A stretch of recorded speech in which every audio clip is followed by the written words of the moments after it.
Okay, quick video on how to use your gems, especially as a free-to-play player. Little disclaimer, I am not free-to-play, but you can see, as long as me and most other people, I am low on gems, and the game does a really good job of kind of flooding us with gems at the beginning, and then they dry up pretty quick, especially if you're not spending anything. And so there's really like 3 essential places I would say you should be spending gems every day, and I'll just go over into that. So the first one's actually going to be scrolling down here, and that's going to be buying the energizing popcorn. You need to buy 6 of these every day. It doesn't matter if you spend nothing, it doesn't matter if you spend $1,000 a day. That is just something everyone should be buying.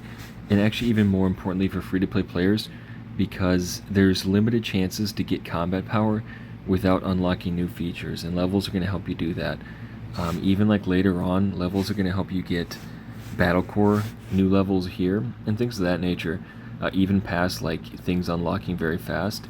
And so that right there is going to be one of the most important things to buy every day.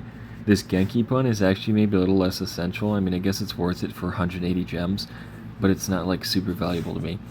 The royal certificates too, you need to buy these every week. Even the first week, if a new player is watching this brand new, you need to buy those royal certificates. They're generally given as a reward for ranking highly in events or for top of events. And so if you're free to play, you might struggle to get them very easily.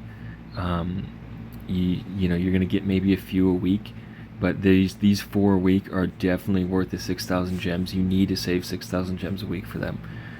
Very important.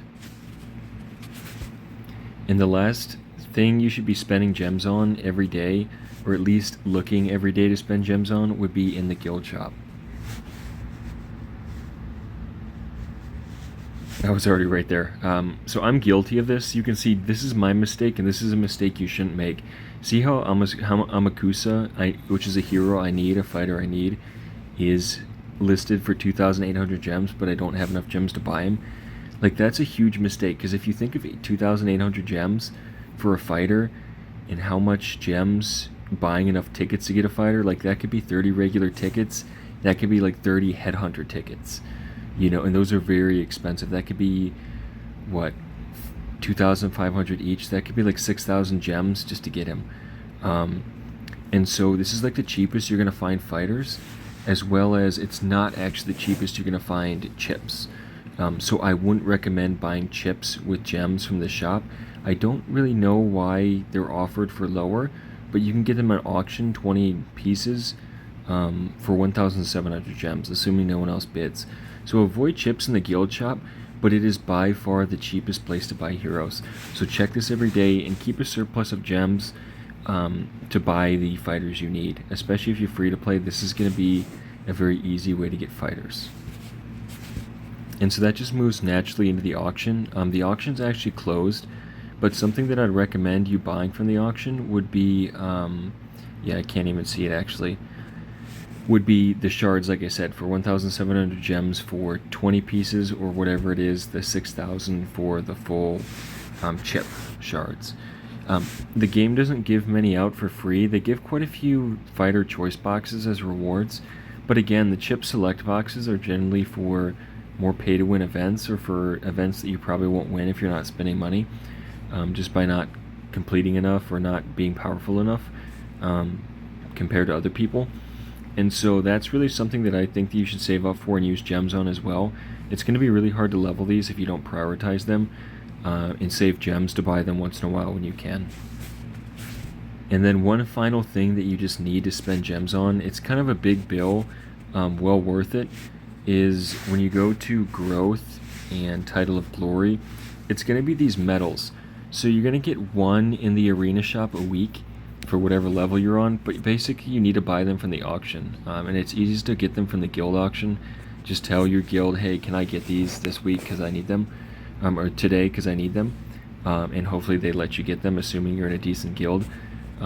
And guild members' levels should be staggered enough to where everyone should be able to get these when they need them, because you need different colors at different levels essentially.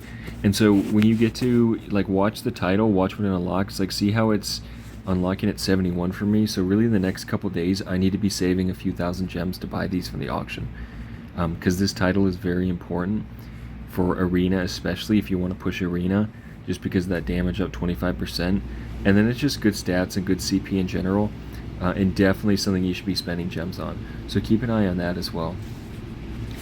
And so then I'm going to move into what you should not spend gems on, and the really big one here is going to be these weird events. So this Knight of Stars, here's a great example. This star wheel, and this time I'm not going to be a hypocrite. You see I've done 0 spins. Because when you look at a 5-time spin, that's 3,200 gems. And if you remember, we could have gotten a fighter for 2,800. So yeah, if you get lucky, maybe you'll get something that's better than a fighter, but are you really going to? Probably not. And so these are money sinks. These are for pay-to-win players, or people that get really lucky, which, good on them. I have no hate towards that. But I would not personally play this. I would not suggest anyone else be playing this. I think this is a total waste of gems, and your chances of boosting your account are the same as going to the casino and winning money, and becoming a millionaire. Like, it could happen. It happens to people. But for most of us, it's just not realistic. So I would stay away from spending gems on this. And then something else I would be stray away from spending gems on would be the, oh, well, I'm just a few of this away, let me buy it with gems from a shop. I think that you should be very intentional, especially if you're not paying money for this game, and stick to a plan. You shouldn't just be buying something for more than you could otherwise the next day, just because you need it now and you need the combat power before you go to bed. It's like, go to bed, wake up in the morning, buy something from the guild shop on sale, buy something from the auction. Don't be buying these things full price, just be very intentional with how you use them. So that would be like the 2 things that I would not use gems on. And then finally, I guess just to qualify that statement, there is one event that I would, if you want to be very disciplined as a free-to-play, this event right here is going to be, you're going to need to sink gems into it. You want to save event passes, because this is for Kazuki. I talked about it in my last video. He's broken. And so this is the only summon. That's not true. This summon and the Headhunter summon are very good for CP, actually. You're probably, because of those battle souls you get. And so this event and these tickets are very long term, something you might want to save for. And so there, like I said, there's most events I would not be spending gems on, because the rewards aren't worth it. Saving and spending them all at once for this event would be worth it. So just one last final thing. Long term, if you're very disciplined or you spend a significant amount of money, this is something very worth it to spend gems on. And I think that really sums it up. I've been talking long enough, but that's just kind of my idea of gems and where to use them and where not to use them.